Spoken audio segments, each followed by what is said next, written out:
So for part 2 of this tutorial, as you've noticed, this giant retinist is now a nicely rolled yarn ball here.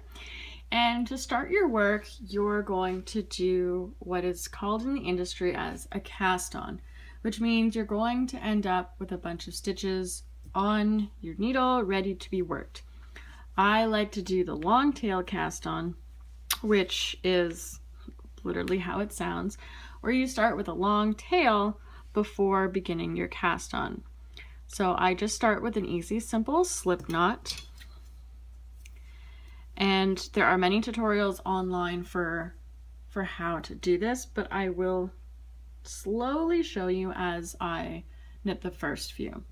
So you have your two ends.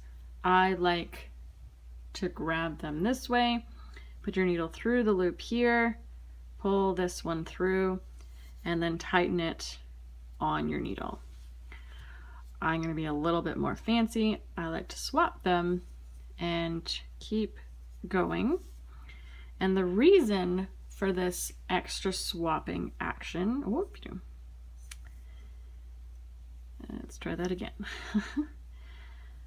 The reason I like to swap these as I cast on, as you will see after I've done a few, is because on the back it actually kind of creates what looks like a braid.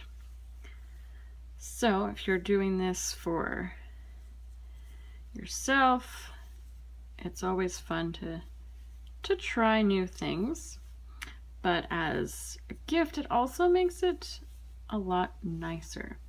So there you can kind of see that the base actually kind of looks like a little bit of a braid, so it's a much nicer edge.